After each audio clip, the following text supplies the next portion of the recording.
अस्सलाम वालेकुम नाज़रीन। आज 20 जनवरी की रात मैं हूं आपका दोस्त नदीम अकरम और आप देख रहे हैं दुनिया भर की 10 सबसे बड़ी और खतरनाक खबरें। नाज़रीन, आज खबरें आ रही हैं चीन, फ्रांस, ब्रिटेन, अमेरिका, रूस, यूक्रेन, ईरान, इराक, सऊदी अरब, फिलिस्तीन, तुर्की, सीरिया से। और हर मोर्चे पर हालत बेहद संगीन होते जा रहे हैं। बगदाद अब ईरान अमेरिका जंग का संभावित जंग का मैदान बन चुका है। उधर नाटो रूस से बड़ी जंग की तैयारी में है और इधर तुर्की सीरिया बॉर्डर पर भयंकर बवाल मच चुका है। वहीं ब्रिटेन और अमेरिका आमने सामने खड़े नजर आ रहे हैं। ये तमाम खबरें बता रही हैं कि दुनिया एक नए और खतरनाक मोड़ की तरफ खड़ी है। तो नाज़रीन, बिना वक्त गवाए बढ़ते हैं आज की पहली बड़ी खबर की तरफ जो आप अपनी स्क्रीन पर देख रहे हैं।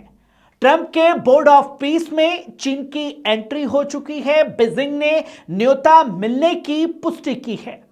दोस्तों, चाइना ने पुष्टि की है कि उसे अमेरिका राष्ट्रपति डोनाल्ड ट्रंप ने बनाए गए बोर्ड ऑफ पीस में शामिल होने का न्योता दिया है।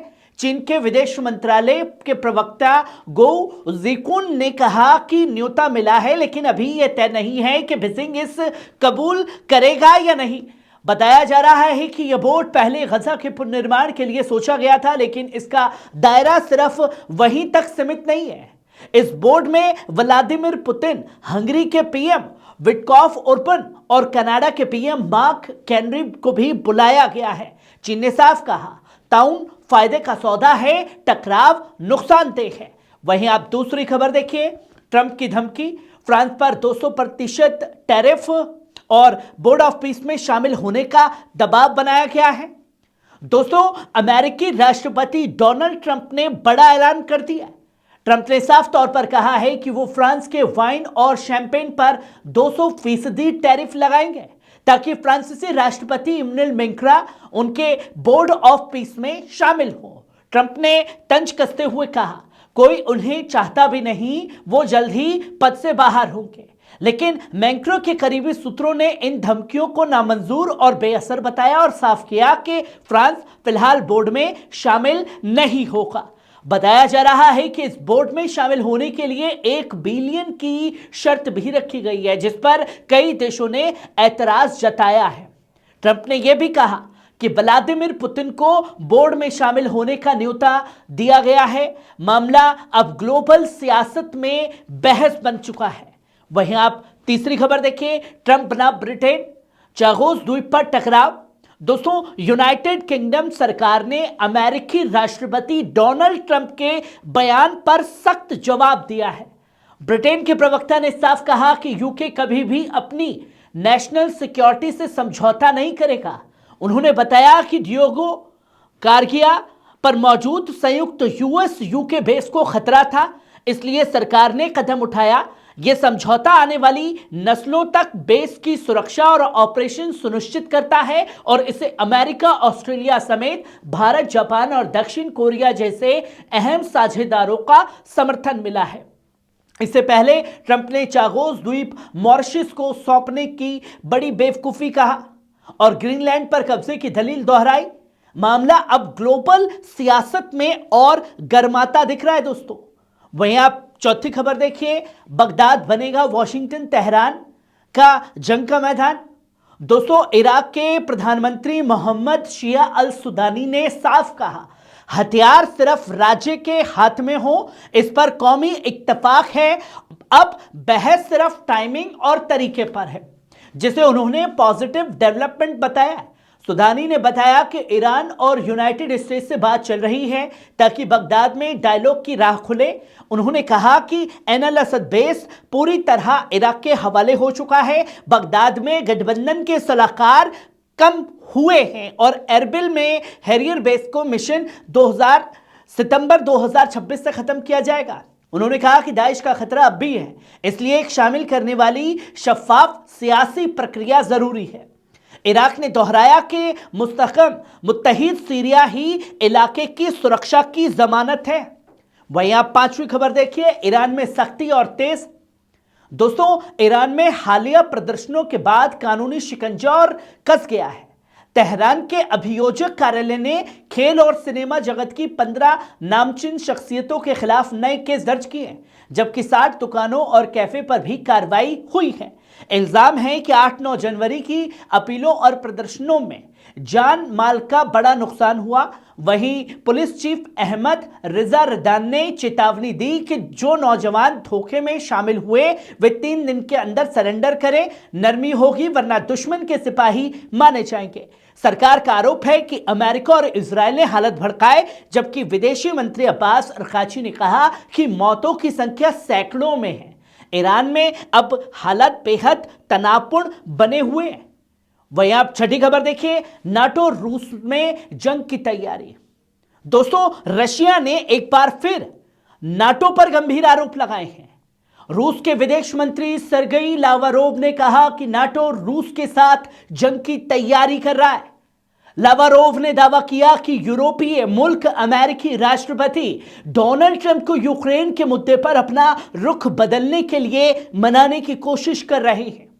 उन्होंने साफ तौर पर कहा कि रूस ने हमेशा डिप्लोमेटिक हल की बात की, लेकिन पश्चिम ने हर समझौते को कमजोर किया है। मॉस्को ने साफ किया कि वे यूक्रेन के साथ साथ वेनेजुएला और ईरान जैसे हालातों पर भी तनाव कम करना चाहता है। हालांकि यूक्रेन ने जमीन छोड़ने से इनकार किया है और अब शांति की कोशिशें नाकाम रही हैं। वहीं आप 7वीं खबर देखिए, सऊदी अरब का बड़ा स्टैंड। दोस्तों, सऊदी अरबिया की कैबिनेट ने बड़ा और अहम बयान दिया है। सऊदी अरब ने कहा कि यमन में शुरू की गई विकास परियोजनाएं भाईचारे, सुरक्षा, स्थिरता मजबूत करने का सिलसिला है। कैबिनेट ने सीरिया में सीजफायर और एसडीएफ के राज्य में विलय का स्वागत किया और मुल्क की एकता और संप्रभुता पर जोर दिया। गजा पर सऊदी रुख साफ है, सीजफायर लागू हो, मदद बिना रुकावट पहुंचे और आखिरकार इजरायली कब्जा खत्म किया जाए। सऊदी अरब ने 2 राष्ट्र समाधान और फलस्तीनी राज्य की खुलकर हिमायत की। साथ ही राष्ट्रपति डोनाल्ड ट्रंप के पीस काउंसिल के ऐलान का भी स्वागत किया। यूएन के मुताबिक सऊदी अरब 2025 में यमन का सबसे बड़ा डोनर बनकर उभरा। यह है रियाद की इंसानियत और क़यादत। वहीं आप 8वीं खबर देखिए, हेब्रोन में इजरायली ऑपरेशन दूसरे दिन भी जारी।